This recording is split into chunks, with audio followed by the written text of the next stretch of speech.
Hello everybody, welcome to Snyder's Inc. Hope you all having a great Monday. Today is a Mr. Ballin reaction video day. Got a Mr. Ballin reaction video for you. What is it? Well, it is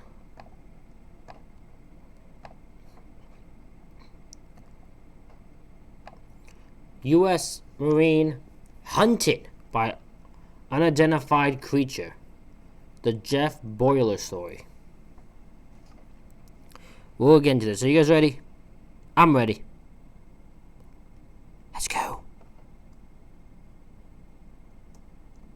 Every year, dozens of people, hikers, hunters, backpackers, will go off into the wilds of North America and then come out again claiming to have seen Bigfoot, the 8 to 10 feet tall, intelligent, bipedal, hairy creature that kind of is a cross between man and beast. And there's literally been thousands of sightings of that particular creature all over North America. And despite the thousands of sightings, there's never been a substantiated claim, so Bigfoot has become an urban legend. But no matter how you feel about Bigfoot, whether it exists or it doesn't, if you read through some of the first-hand accounts of these people who claim to have seen Bigfoot in North America, some of them are horrifying. And one account that stands out to me as being the most terrifying comes out of Oregon. There's a couple hot spots all over North America where some of the most sightings of Bigfoot occur, and one of them is in Oregon. In particular, Good old Bigfoot, a creature that, if real, is the greatest hider of all time. If not, I'm very curious what these guys are seeing in this forest. it's the northwestern section of Oregon. And that's where today's story is going to come out of. And it is Jeff Boiler's story. Jeff was a Marine. He was then a police officer. Then he became a deputy sheriff. And then he ultimately became a lawyer. What really stands out to me about Jeff's story is that he strikes me as a credible, skeptical guy who, when interviewed, because he's been on a TV show called Paranormal Witness on the Sci-Fi Channel, he did a follow-on interview. You can Google him, Jeff Boiler's Bigfoot sighting. The way he tells the story, it's like he's not trying to dress it up. He's not trying to make it more dramatic than it really was. It's like he's just telling you what happened to him. And he's not trying to create a theory as to what it was, but rather just, here it is. Here's what happened, as I remember it. And it allows you to listen to this story and really relate to it. And it makes it that much more eerie as you listen to what happened to him. And so today I'm going to be telling Jeff's story. But before I get into that, if you're a fan of the strange, dark, and mysterious, delivered in story format with lots of distracting hand gestures, then you have come to the right place, because that is all I do. And I upload 3 to 4 times a week. Definitely subscribe to Mr. Ballin's channel. So if that's something you'd be in, He has just passed 5 million subscribers. Keep it going and let him go further and further.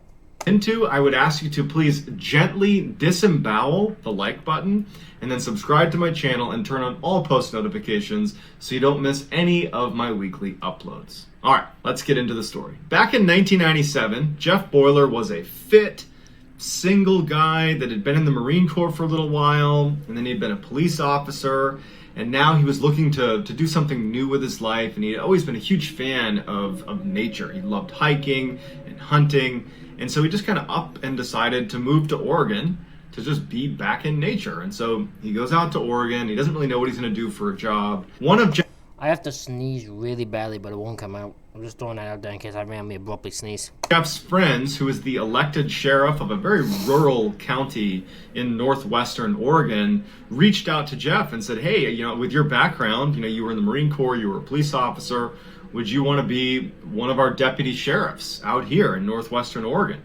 And Jeff's like, wow, great, and took the job. So after being on the job for a couple of months, Jeff is really happy. He loves his job, and he gets off one day from work pretty early, and he steps outside, and he would recall that it was like one of the most beautiful days he had seen in recent memory. It was just this gorgeous day, and even though initially he was planning to just go home, he was like, you know what, I'm going to go on a hike. He wanted to go to this fairly hard to access section of the woods that was a little ways up the mountain where 20 years earlier he had actually buried one of his very close friends. And so he thought, you know what, Why would he want to, I guess, pay tribute? I guess, probably. today I'm going to make that trip up to his grave. I'm going to pay my respects. That's a good way to spend such a beautiful day. So he hopped in his Jeep and he started driving over to the woods that would take him up to this gravesite. It was an unmarked trail, but he had a map. He knew where it was, so he headed over. Now, Jeff was highly competent in the wilderness, but it needs to be said that he was basically going to be hiking into a section of the Cascade Mountains that was unmarked. This is a very isolated, unmarked area. And in fact, Jeff would even say that sometimes when you would walk around this section of the Cascade Mountains, you would wonder to yourself, has anyone ever been here before? Like, this is such a wild and open expanse. Am I the first person to ever step foot here? It's a section of Oregon that is totally just wild. So Jeff arrives at the dirt lot that's right on the edge of this forest that goes up the side of this mountain. And before he steps in and starts making his way up, he gets his map out and he kind of roughly charts a course. Because again, there's no trail in here. He puts his map away and he begins walking up this mountain. He's been walking for about 2 hours and the terrain's really bad. And he decides, you know what, why don't I deviate from the course that I was on and try to get to a more open area that might be able to kind of bank around to get up to the gravesite. He looked on the map and he could see that parallel to where he was going up this mountain, there seemed to be a strip of clearing where it might be easier going. It would require a bit of work to get over to it, but once he was there, he believed he could get up to the gravesite. So before he makes that movement over to the clearing, there was a stream running right next to him, freshwater stream, and so he just bends down, he splashes some water on his face, he gets a drink, and before he actually starts moving towards this clearing, because now he's deviating from the path that he intended to take, and this is an unmarked trail. So he knew that he would need to be really certain where he was going. He didn't have a GPS, this is 1997, he just had his map and compass, so Oh, that's no. I wouldn't be doing that. Go on a hike, unknown trail, unknown where he's going. If I get lost any moment. Nah, I ain't into that. I ain't into doing that. No. Nah, I'm gonna hide. I'm gonna hide where I'm gonna go where I'm known and everyone can find me. That's where I'm going. He pulls out his map one more time, he looks at where he needs to go, he closes it up, and so he pulls out his compass and he takes what's called an azimuth, which basically is a way to make sure you're going in the right direction. And so he pulls the compass up to his eye, and as he's looking, Breathe small spaces. Press firmly and watch it get to work. This isn't a dream. This is really happening. The stories were true. he sees just to the right of his viewpoint, about 20 feet above him, there is a tree and a boulder, and behind that tree, someone is watching him. And so he lowers his compass and he just kind of glances over, and he can tell that it's clearly a figure. It's got two eyes in its head and it's looking at him. And he's not immediately scared. He thinks that this is a person who's kind of poking their head around a tree at him. And it's daylight. He knows he's out in the middle of nowhere, but he's looking up at it. And he involuntarily cocks his head, like, huh? And this thing cocks its head. It's mimicking me. It steps out from behind the tree, and it's this huge, human-looking figure that looks very hairy. It's like 8 foot tall. And oh, hell no, no, I don't care what it is, 8 foot tall, no. Yep. I'm running for my life. I don't want to deal with no goddamn person doing no goddamn. No, I just don't want to deal with it. I don't want to deal with it. No. Not now, not ever. I don't want to deal with it. I'm good. Jeff's looking up at it like, that's not a human. And so, not really sure what it is, he instinctively reaches for a sidearm, but he can't get it out of its holster. And he's like fumbling with it, and he's keeping his eyes on this thing that's, maybe 50 feet away from him, 20 feet up on this rocky outcropping. He can't get it out. And the figure's just looking down at him, and it's still got its head cocked to the side. He finally looks down to free his pistol. He draws the pistol, but the creature's gone. And he's like, I gotta get a better look. There was a tree that was pretty high that had a bunch of low branches that he could climb up. That would, if he climbed up maybe 15 or 20 feet, he could probably look over into this rocky outcropping. So he starts climbing up this tree, and he looks, and he's now level with that rocky outcropping, and he's looking out, and it stretches off quite a ways. There's a whole stretch of forest right there. Okay. And he's looking, and he can't see or hear anything. And he's starting to wonder to himself, like, did I really just see that? Is my mind playing tricks on me? Am I hallucinating? And so he decides, you know what, I'm going to climb back down, and I'm going to go up onto that rocky outcropping. Wasn't planning to, but now I'm going to, and I want to see if I can see some tracks or just see where this thing went. You know, he's... Oh, boy. Well, I mean, that's something a skeptic would do, because now they want to know what that was or know if they were seeing things, so. A Marine, you know, he was a police officer.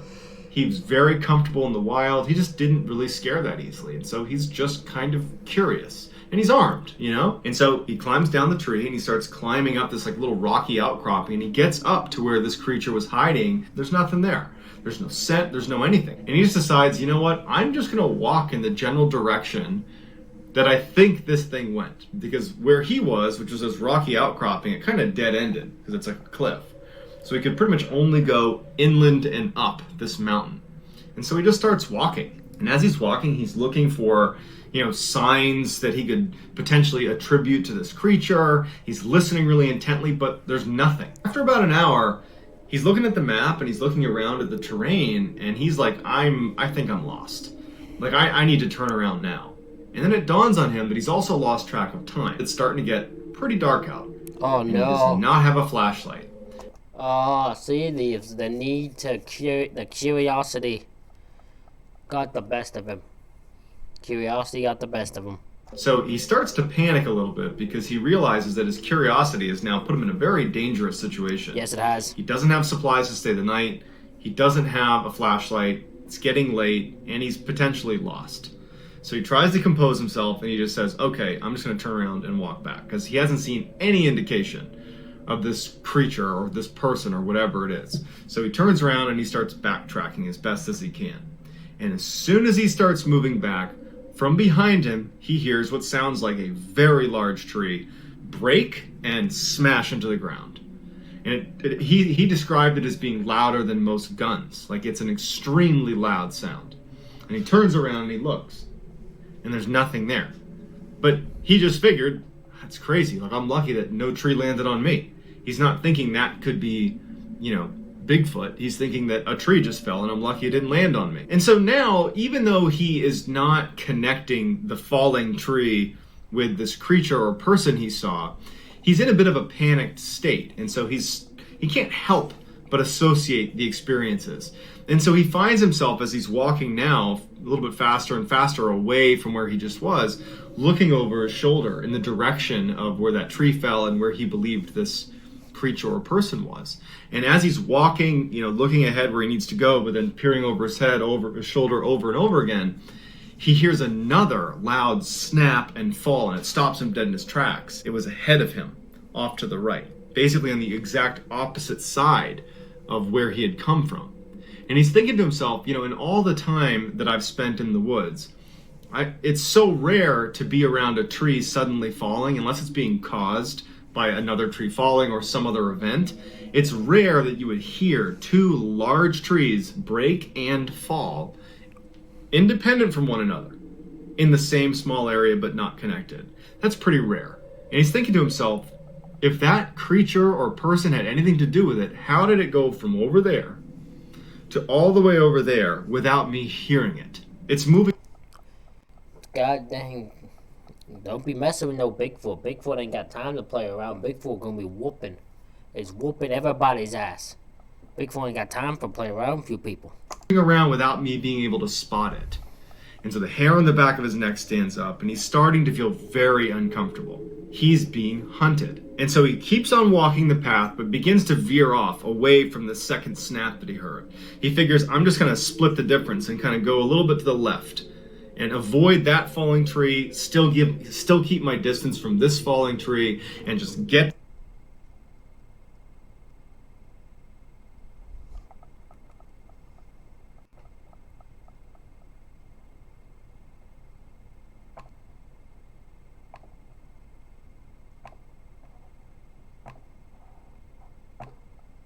You guys get the best quality in, unless not some shite thing.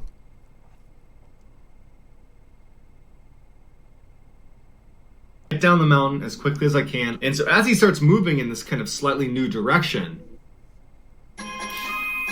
Get 3 times the cleaning power with Mr. Clean Clean Freak.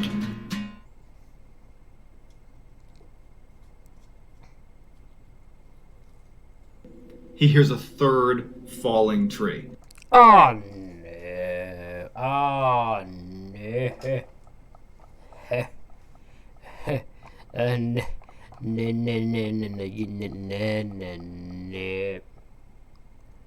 I don't want to deal with that under any circumstance. No, I'm sorry, my internet's now deciding to shit out on me right now.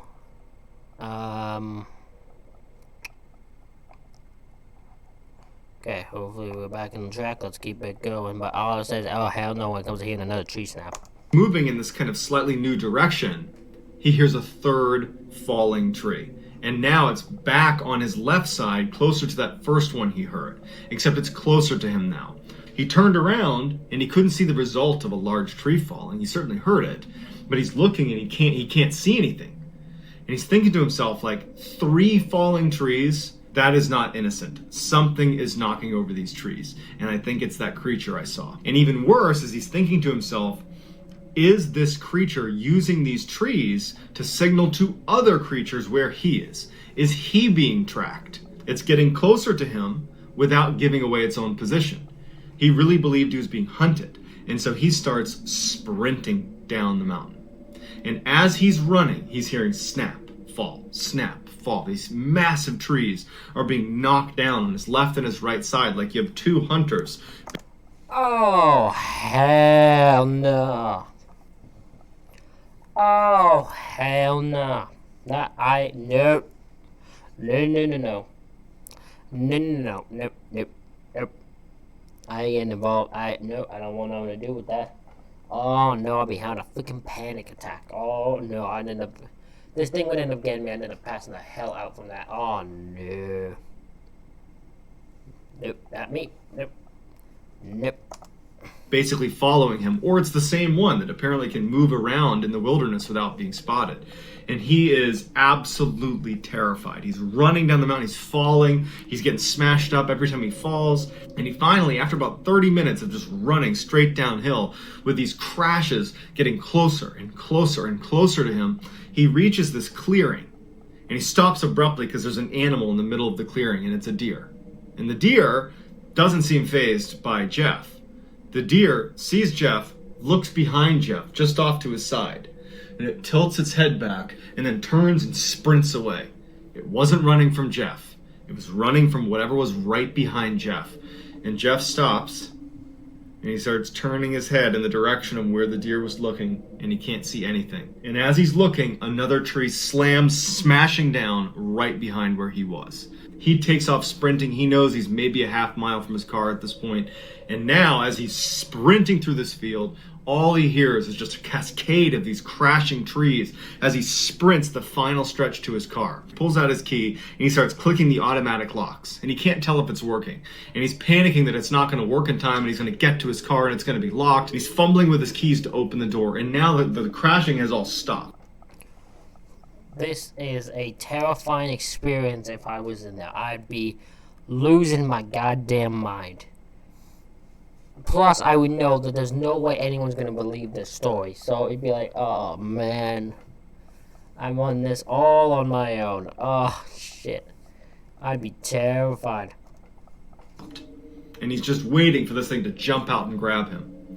He manages to open his car, jumps inside, slams it, starts it up, and peels out of there. And then he went back to his office where a sheriff was, and he told him what happened, and he felt ridiculous telling him. And the sheriff was like, I get reports like this all the time. This side of the Cascade Mountains, in that very remote section that you were in, we get reports like that all the time. I believe you. If you want to file a report, go for it, but chances are good it's never going to be followed up with. This is just a phenomenon of being out here in the wilderness. Some people believe it, some people don't. Decades would go by and he would finally share his story, which is why we're hearing about it now.